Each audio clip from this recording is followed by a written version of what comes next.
গত প্রায় 16-17 বছরে, 16 বছরে 17 বছরে, বিশেষ করে বিগত যে স্বৈরাচার বাংলাদেশ থেকে পালিয়ে গিয়েছে, আপনারা আপনাদের যে স্বজনকে হারিয়েছেন, তাদের মতন আরো বহু স্বজনকে আমরা হারিয়েছি। আরো বহু সহকর্মী নেতাকর্মীকে আমরা হারিয়েছি গত 17 বছরে, প্রায় 16 বছরে। আমাদের হিসাব মতে 726 জনের মতন, যার সাথে এই 726-এর সাথে আজকের এই 142 জনও যুক্ত হবে নতুন করে। বিগত 10-12 বছর যাবত আমরা চেষ্টা করেছি আমাদের এই শহীদ যারা খুন গুমের শিকার হয়েছে, আমাদের সেই সহকর্মীদেরকে, সেটি শুধু ছাত্রদল নয়, বিএনপি, যুবদল, স্বেচ্ছাসেবক, অন্য অন্য আমাদের অঙ্গ সহযোগী সংগঠন, সকলের সাথে আমরা চেষ্টা করেছি দলের অবস্থান থেকে, দলের পক্ষ থেকে একটি যোগাযোগ রাখার জন্য। আমাদের যে লিমিটেশন আছে, যে সীমাবদ্ধতা আছে, তার ভিতরে থেকে আমরা চেষ্টা করেছি যতটুকু সম্ভব তাদের পাশে দাঁড়াতে, তাদেরকে সাথে রাখতে, তাদের সাথে থাকতে আমরা চেষ্টা করেছি। ঈদ পরব বিভিন্ন অনুষ্ঠানে আমরা গত 10-12 বছর যাবৎ আমরা চেষ্টা করেছি এই মানুষগুলো, এই পরিবারগুলোর পাশে থাকতে, কারণ তারা তাদের স্বজনকে হারিয়েছেন এবং এই স্বজন এই দলের একজন সদস্য ছিল, সেই স্বজন যাকে তারা হারিয়েছেন। ঠিক একইভাবে আজকে আপনারা এখানে উপস্থিত হয়েছেন, আপনাদেরকে এখানে আসার জন্য আমরা অনুরোধ করেছিলাম। যেই 142 জন স্বজনকে ছাত্রদল হারিয়েছে, আপনজনকে, সহকর্মীকে, হতে পারে গত 15 বছর যেই অত্যাচার নির্যাতনের মধ্যে দিয়ে বাংলাদেশের মানুষ, বাংলাদেশের জাতীয়তাবাদী দল, বাংলাদেশ জাতীয়তাবাদী দল সহ গণতান্ত্রিক দলগুলোর সদস্যরা যেই অত্যাচার নির্যাতনের মধ্যে দিয়ে গিয়েছেন, তার ভেতরে, তার কারণে হয়তোবা কোনো কোনো পরিবারের সাথে, শহীদ পরিবার, গুম খুন শিকার পরিবারের কারো কারোর সাথে হয়তোবা আমরা যোগাযোগ করতে ব্যর্থ হয়েছি। দলের এই সীমাবদ্ধতার জন্য আমরা যদি কারো কাছে পৌঁছতে না পারি, দলের পক্ষ থেকে আমি আপনাদের কাছে দুঃখ প্রকাশ করছি। ইনশাল্লাহ আমাদের আরো প্রচেষ্টা থাকবে, যাদের কাছে আমরা পৌঁছতে পারিনি আমাদের সর্বশক্তি দিয়ে আমরা চেষ্টা করব তাদের কাছে পৌঁছানোর জন্য। সম্মানিত উপস্থিতিবৃন্দ, অতিথিবৃন্দ, আজকের এই অনুষ্ঠানে যারা আপনারা উপস্থিত হয়েছেন, আপনাদের যে স্বজনদেরকে আপনারা হারিয়েছেন, তাদের একটি লক্ষ্য ছিল, উদ্দেশ্য ছিল। যেই উদ্দেশ্য বা লক্ষ্যকে সফল করতে গিয়ে তারা তাদের নিজেদের জীবনকে উৎসর্গ করেছে এই দেশ, দেশের মাটি এবং দেশের মানুষের জন্য। কি সেই লক্ষ্য বা উদ্দেশ্য ছিল? আমরা যদি সংক্ষেপে খুব সংক্ষেপে যদি আমরা দেখি, তাদের উদ্দেশ্য ছিল এই দেশের একটু ভালো পরিবর্তন হবে, এই দেশের মানুষের একটু ভাগ্যের ভালো পরিবর্তন হবে, এদেশের মানুষ একটু স্বাধীনভাবে নিজের মতামত প্রকাশ করতে পারবে, কথা বলতে পারবে, তার রাজনৈতিক মিনিমাম অধিকারটুকু সে প্রয়োগ করতে পারবে। খুব সংক্ষেপে বললে হয়তো এই চাওয়াগুলো ছিল, এবং এই চাওয়াগুলোকে প্রতিষ্ঠিত করার জন্যই তারা সেদিন রাজপথে নেমে এসেছিল। কিন্তু রাজপথে নেমে এসেছিল, ঘরে ফিরে যেতে পারেনি। সেই স্বৈরাচারের বুলেটের আঘাতে আঘাত তাদের প্রাণটাকে কেড়ে নিয়েছিল। সম্মানিত উপস্থিতিবৃন্দ, আপনাদের যেই ক্ষতি হয়েছে, আপনারা যা হারিয়েছেন, পৃথিবীর তাবৎ সম্পদ এনে আপনাদেরকে দিলেও আপনারা তার সেই সেই ক্ষতি পূরণ করা সম্ভব নয়। তবে একজন রাজনৈতিক কর্মী হিসাবে, যেই মানুষগুলোকে আমরা হারিয়েছি তাদের একজন সহকর্মী হিসাবে, আমি এতটুকু অনুধাবন করি, যেই আশা আকাঙ্ক্ষা, যেই প্রত্যাশাটাকে পূরণ করার জন্য তারা ভয় ডর সবকিছুকে উপেক্ষা করে রাজপথে নেমে এসেছিল, সেই প্রত্যাশাগুলোকে যদি আমরা পূরণ করতে সক্ষম হই, তাহলে তাদের আত্মা কিছুটা হলেও শান্তি পাবে। এখানে একজন বাবা বলে গিয়েছেন, আমরা সবাই একসময় চলে যাব, সেই বাবাটিও চলে যাবেন এই দুনিয়া ছেড়ে একদিন। হয়তো তার সন্তানের সাথে তার দেখা হবে, সন্তান তখন তাকে জিজ্ঞাসা করবে, তোমরা কি করেছো আমরা চলে আসার পরে? প্রিয় সম্মানিত উপস্থিতিবৃন্দ, বাংলাদেশ জাতীয়তাবাদী দল একটি রাজনৈতিক দল হিসাবে আমাদের এই শহীদদের এই যে প্রত্যাশা, সেই প্রত্যাশা যাতে পূরণ হয় তার জন্য আমরা পরিকল্পনা গ্রহণ করেছি। আমরা পরিকল্পনা গ্রহণ করেছি এই দেশের আগামী ভবিষ্যৎ প্রজন্ম, তাদেরকে কিভাবে আমরা শিক্ষিত করে উপযোগী মানুষ করে গড়ে তুলব। সম্মানিত অতিথিবৃন্দ, আমরা পরিকল্পনা গ্রহণ করেছি, ছোটবেলা থেকে পড়ে এসেছি কৃষিপ্রধান দেশ বাংলাদেশ। এই দেশের কৃষিকে কিভাবে আরো স্বাবলম্বী করে গড়ে তোলা যায় সেই ব্যাপারে আমরা পরিকল্পনা গ্রহণ করেছি। আমরা পরিকল্পনা গ্রহণ করেছি এই দেশের এই মুহূর্তে সবচাইতে বড় যেই সমস্যা, সেই সমস্যাটা হচ্ছে আমাদের প্রায় 4-5 কোটি মানুষ যারা তরুণ, আরো প্রতি বছর লক্ষ লক্ষ যে তরুণ যুক্ত হচ্ছে যেই তরুণ সমাজের সাথে, তাদের কর্মসংস্থান, বেকারত্বকে অভিশাপ থেকে তাদেরকে কিভাবে বের করে নিয়ে আসা যায় সেই পরিকল্পনা আমরা গ্রহণ করেছি। সম্মানিত অতিথিবৃন্দ, আমরা দলের পক্ষ থেকে পরিকল্পনা গ্রহণ করেছি। আমরা প্রায় একটি কথা বলি যে দেশকে যদি এগিয়ে নিয়ে যেতে হয় তাহলে দেশের জনসংখ্যার যে অর্ধেক নারী সমাজ, সেই নারী সমাজকেও এগিয়ে আসতে হবে, তাদেরকেও সহযোগিতা করতে হবে, তাদেরকেও পথ দেখিয়ে দিতে হবে যে কিভাবে তারা স্বাবলম্বী হতে পারবেন, সেটি রাজনৈতিকভাবে হোক, সেটি অর্থনৈতিকভাবে হোক। দেশের অর্ধেক যে সমাজ, অর্ধেক যে জনসংখ্যা নারী সমাজ, তাদের জন্য সেই পরিকল্পনা আমরা গ্রহণ করেছি। দেশকে অর্থাৎ আমাদের শহীদরা, তারা যে প্রত্যাশা নিয়ে নিজের জীবনকে উৎসর্গ করেছে, সেই প্রত্যাশাগুলো যাতে পূরণ করতে পারি আমরা, এই দেশের মানুষের সমর্থন নিয়ে একটি গণতান্ত্রিক উপায় সরকার গঠন করতে সক্ষম হলে সকলকে, রাজনৈতিক দলগুলোকে আমরা বহু আগেই বলেছি যে আমরা সকলকে একসাথে নিয়ে দেশ গড়তে চাই। আমরা অতীতে দেখেছি যে দেশ বিভক্ত করে দেওয়া হয়েছিল এবং সেজন্যই দেখেছি বাংলাদেশ সহ বাংলাদেশের প্রত্যেকটি প্রতিষ্ঠান কিভাবে ভেঙে চুরে ছারখার হয়ে গিয়েছে। আমরা বিশ্বাস করি যে দেশকে যদি গড়তে হয় জাতিকে ঐক্যবদ্ধ করতে হবে। এই ঐক্যবদ্ধ করতে হলে পরিশ্রম করতে হবে। দেশকে গড়তে হলে জাতিকে ঐক্যবদ্ধ করতে হবে। ঐক্যবদ্ধ করার জন্য সব প্রকার উদ্যোগ আমরা গ্রহণ করেছি। শহীদ পরিবারের সদস্যবৃন্দ, আপনারা এখানে যারা বক্তব্য দিয়েছেন, আপনাদের বক্তব্য থেকে কতগুলো বিষয়, কতগুলো পরামর্শ বেরিয়ে এসেছে।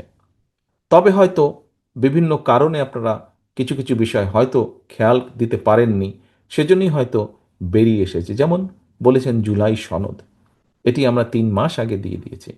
আপনারা বিচারের কথা বলেছেন, বিচারের কথা শুধু আপনাদের কথা না, বিচারের কথা সমগ্র বাংলাদেশের প্রত্যেকটি গণতান্ত্রিক মানুষের দাবি, প্রত্যেকটি গণতান্ত্রিক মানুষের কথা, দাবি এটি। কাজেই কেন আমরা সেটি করব না? অবশ্যই বাংলাদেশ জাতীয়তাবাদী দল যখনই সুযোগ পাবে অবশ্যই নিশ্চিত করার চেষ্টা করবে প্রত্যেকটি হত্যাকাণ্ডের বিচার। এটি নিশ্চিত করার চেষ্টা করবে, কারণ এটি আমাদের কমিটমেন্ট। বিভিন্ন জন বিভিন্ন পরামর্শ আপনারা দিয়েছেন, এভাবে বিভিন্ন মানুষ পরামর্শ দেয়। সম্মানিত অতিথিবৃন্দ, সকলের কাছে আমি একটি কথা তুলে ধরতে চাই। কেন বিএনপিকে আমরা, বা মানুষ পরামর্শ দেয় কেন বিএনপিকে? কারণ মানুষ একটি জিনিস বিশ্বাস করে বা মনে করে খুব দৃঢ়ভাবে যে বিএনপি সরকার পরিচালনার অভিজ্ঞতা আছে, ইনশাল্লাহ বিএনপি আগামী দিনে দেশ পরিচালনা করবে। অর্থাৎ যে যেই কাজটি করতে পারে, অন্যজন অপরপক্ষ যদি বিশ্বাস করে যে অমুক ব্যক্তি অমুক কাজটি করতে পারে, করার ক্ষমতা তার আছে, তখন সেই বিষয় সংক্রান্ত পরামর্শ বা তার মতামত সে তুলে ধরে। আপনারা টিভিতে দেখবেন, টক শোতে দেখবেন, বিভিন্ন ব্যক্তি বলেন হ্যাঁ বিএনপির তো এই করা উচিত, বিএনপির ওই করা উচিত, বিএনপির দেশ নিয়ে এটা করা উচিত, বিএনপির দেশ নিয়ে ওই পলিসি নেওয়া উচিত, বিএনপির ছাত্রদের নিয়ে এই পলিসি নেওয়া উচিত, শ্রমিকদের নিয়ে এই পলিসি নেওয়া উচিত। কেন বলে কথাগুলো? কথাগুলো বলে কারণ যারা পছন্দ করে করে না উভয় পক্ষই স্বীকার করে নিচ্ছে যে আগামী দিনে ইনশাল্লাহ বিএনপি দেশ পরিচালনা করবে। সেই জন্যই বিএনপিকে এই কথা বলে। প্রিয় সহকর্মীবৃন্দ, বিভিন্ন সময় বিভিন্ন পত্রপত্রিকা ইদানিং আমরা দেখছি যে বিএনপি সংস্কারের এটি মানছে না, ওটি মানছে না, সেটি মানছে না। অপরপক্ষে আমরা দেখছি অনেকগুলো দল সব কিছু মেনে নিচ্ছে। আমাদের নেতৃবৃন্দ বলেছেন যে এখানে তো আমরা এসেছি আলোচনা করার জন্য, যদি সব মেনেই নিতে হয় সেটি তাহলে আলোচনার দরকার ছিল কি, সরকার বলে দিত যে এই করতে হবে। কিন্তু আলোচনার জন্যই ডাকা হয়েছে, এবং সেই আলোচনাকে আমরা দেখেছি কিছু ব্যক্তি, তার মধ্যে কিছু মিডিয়ার কিছু অংশ সহ বলার চেষ্টা করছেন, তুলে ধরার চেষ্টা করছেন যে বিএনপি এটা মানছে না, বিএনপি ওটা মানছে না, আর কেউ কেউ এটা মানছে ওটা মানছে। সকলের প্রতি সম্মান রেখেই আমি বলছি, দেশ পরিচালনার দায়িত্ব যারা যারা যাচ্ছেন রিফর্ম কমিটিতে, দেশ পরিচালনার অভিজ্ঞতা বা দায়িত্ব বা অভিজ্ঞতা বিএনপি ছাড়া আর কি কারো ওখানে আছে? কারো নেই, আর কারো নেই। কাজে বিএনপি যেটি মানছে এবং যেটি নিয়ে বিএনপি প্রশ্ন তুলছে, বিএনপির অভিজ্ঞতা থেকেই বলছে। কারণ বিএনপি জানে, বিএনপির ধারণা আছে যে কোন কাজটি করলে দেশের জন্য ভালো হতে পারে, কোন কাজটি করলে দেশের জন্য ভালো না হতে পারে। বিএনপির দায়িত্ববোধ আছে, দায়িত্ববোধ আছে বলেই বিএনপির অবজারভেশনগুলো তুলে ধরছে, বিএনপির আপত্তিগুলো তুলে ধরছে। যার কোনো দায়িত্ববোধ নাই তাকে তো যদি বলে যে তোমাকে হিমালয় পর্বত নিতে হবে মাথায়, সে বলবে নিব মাথায়। কিন্তু হিমালয় পর্বতকে তো মাথায় তোলা যায় না। যার দায়িত্ববোধ নাই, কাঁধে যার দায়িত্ব পড়ার কোনো কারণ নেই, কাঁধে যার দায়িত্ব নেবার কোনো কারণ নেই, সে তো সব কিছুই করে ফেলতে পারবে। বিএনপি যেহেতু দায়িত্ববোধ আছে, বিএনপি যেহেতু অভিজ্ঞতা আছে, সেই জন্যই অভিজ্ঞতার আলোকেই বিএনপি যেটা যেটা মনে করেছে দেশের জন্য ভালো, দেশের মানুষের জন্য ভালো হবে, বিএনপি সেটাতে সেটাতে এগ্রি করেছে। বিএনপি যেটাতে যেটাতে মনে করেছে যে আলোচনার মাধ্যমে সংসদে, আগামী সংসদে আলোচনার মাধ্যমে করে ফেলা যাবে, কাজটি আলোচনার মাধ্যমে আমরা করব, বিএনপি সেভাবেই প্রস্তাব উপস্থাপন করেছে। আজকে দেখুন, জুলাই সনদ নিয়ে আপনারা কথা বলেছেন, জুলাই সনদ নিয়ে বাইরে কথা বলেছে, কিন্তু কেন কেউ বলছে না, সরকার থেকে কেন বলছে না? ঠিক আছে, জুলাই সনদের কি ব্যাপার স্যাপার এগুলো তো বিএনপি 3 মাস আগেই জানিয়ে দিয়েছে, কেন বলছে না? কেন কিছু কিছু দল পুরো বিষয়টিকে ভ্রান্তভাবে উপস্থাপনের চেষ্টা করছে? যে ঘটনাটি ঘটে গেছে, পুরনো ঢাকায় যে ঘটনাটি ঘটে গেছে, যে ছেলেটি মারা গেছে বরঞ্চ তার সাথে হয়তো যুবদলের সম্পর্ক আছে, কিন্তু যে খুন করছে বা যে হত্যা করছে তাকে তো অন্য জায়গা থেকে, আমরা যেটা খবর পেয়েছি, অন্য জায়গা থেকে নিয়ে আসা হয়েছে, তাকে তাকে ধরা হচ্ছে না। ধরা হলো, অন্যদেরকে অ্যারেস্ট করা হলো, তাকে ধরা হচ্ছে না। কি তাকে আসামিও পর্যন্ত বোধহয় করা হয়নি এখন পর্যন্ত। কেন হয়নি? কেন ধরা হচ্ছে না? আমাদের পক্ষ থেকে তো একবারও বলা হয়নি যে তমুককে ধরা যাবে না, অমুককে ধরা যাবে, একবারও তো এই কথাটি বলা হয়নি। আমরা বরাবর বলে দিচ্ছি, একটু আগে যেটি আপনাদের সামনে বলেছি, বরাবর আমরা বলেছি অন্যায়কারী আইনের দৃষ্টিতে তার বিচার হবে। দলের সাথে তার কি সম্পর্ক, কিচ্ছু যায় আসে না তাতে। তাকে দল কোনো রকম প্রশ্রয় দিবে না। কেউ যদি কোনো অন্যায় করে থাকে, তাহলে প্রশাসন ধরছে না কেন তাকে? আমাদের এখানে রিজভী আহমেদ সাহেব পরিষ্কার বলেছেন, দলীয় অবস্থান থেকে আমাদের যা যা করা প্রয়োজন আমরা প্রত্যেকটি, যেটি যেটি জেনেছি, তদন্তের পরে যাদের যাদের সম্পর্কে প্রমাণিত হয়েছে অভিযোগ, আমরা আমাদের দলীয় অবস্থান থেকে তাদের বিরুদ্ধে ব্যবস্থা গ্রহণ করেছি। আইন শৃঙ্খলা বাহিনী কেন তাহলে বসে আছে? আইন শৃঙ্খলা বাহিনীকে চালায় কে? বিএনপি তো চালায় না, চালাচ্ছে তো সরকার। তাহলে সরকার কেন ব্যবস্থা নিচ্ছে না তাদের বিরুদ্ধে? সেটি দলেরই হোক বা সেটি অন্য কোনো লোকই হোক, কেন ব্যবস্থা নিচ্ছে না? প্রিয় উপস্থিতিবৃন্দ, দেখুন, একটু আগে আপনাদের সামনে আমি তুলে ধরেছি বিএনপির প্রত্যেকটি, আমাদের যারা শহীদ হয়েছে সহকর্মীরা, তারা দেশকে যেমন দেখতে চেয়েছে, তার উপরে ভিত্তি করে আমরা প্রত্যেকটি বিষয়ে পরিকল্পনা গ্রহণ করেছি। কিন্তু একটি শব্দ প্রায় বক্তব্যে উঠে আসে, ষড়যন্ত্র। যা আগে বলেছিলাম 8 মাস 7 মাস আগে, তা এখনো বলছি। শুধু আমি একা বলছি না, যারা বিবেকবান সচেতন মানুষ, দেশপ্রেমিক মানুষ, প্রত্যেকটি মানুষ বলছেন এই কথাটা। নতুন করে ষড়যন্ত্র আবার শুরু হয়েছে।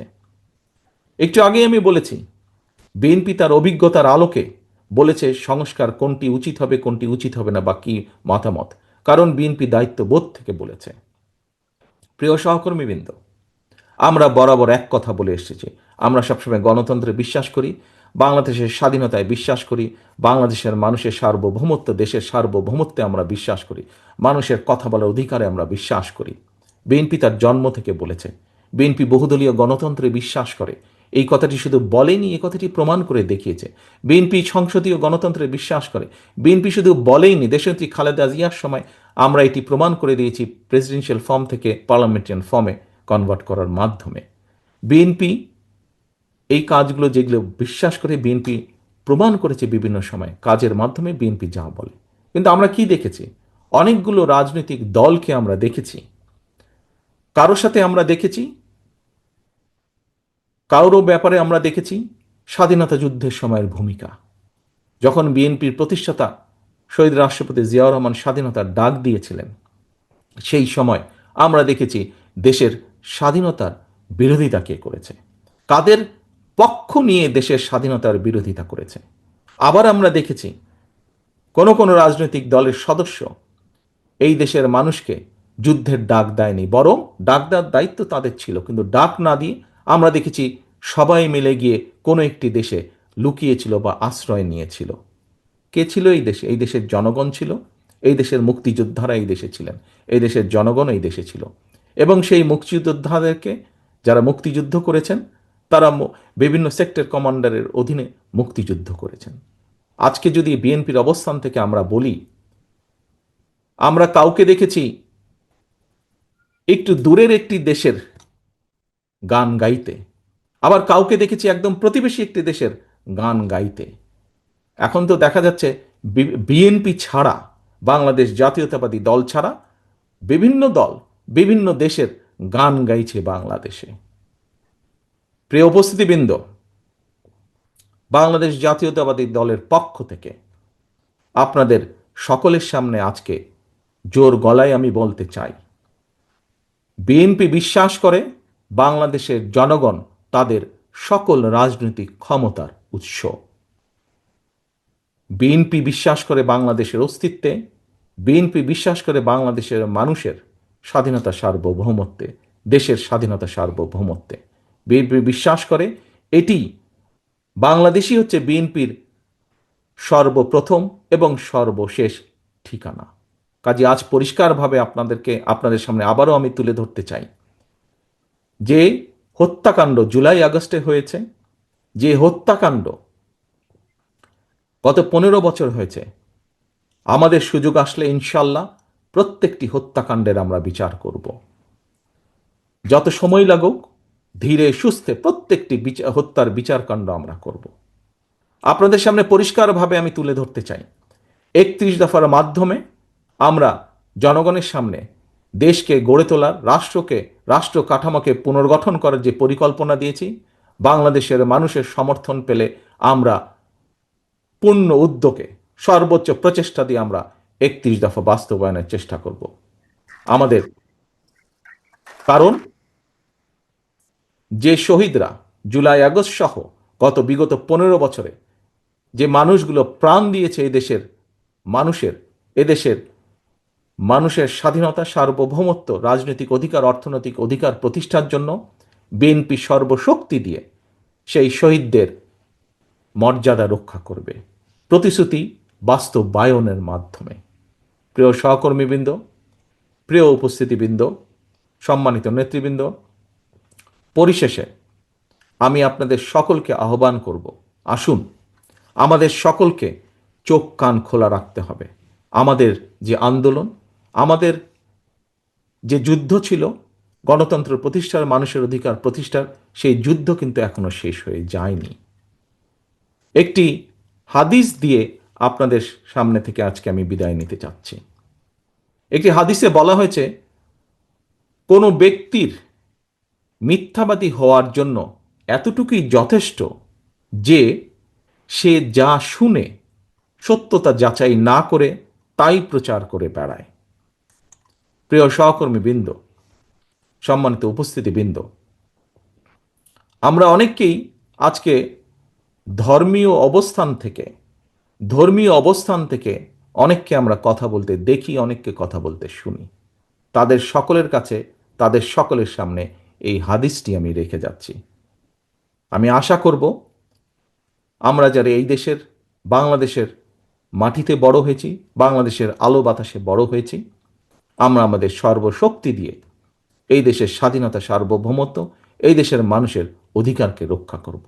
আজ শহীদ পরিবারের এই মিলন মেলায় এই হোক আমাদের প্রতিজ্ঞা যে যে কোনো মূল্যে আমরা এই হত্যার বিচার এবং শহীদদের যে স্বপ্ন, যে প্রত্যাশা ছিল, তা আমরা পূরণ করতে সর্বোচ্চ চেষ্টা চালিয়ে যাব। এই হোক আজকের এই মিলন মেলার প্রতিজ্ঞা, এই হোক আজকের এই মিলন মেলার প্রতিশ্রুতি। সকলের কাছে বিদায় নিচ্ছে আমার বক্তব্য শেষ করে। আসসালামু আলাইকুম, আল্লাহ হাফেজ। বাংলাদেশ জিন্দাবাদ, বাংলাদেশ জাতীয়তাবাদী দল জিন্দাবাদ। আমরা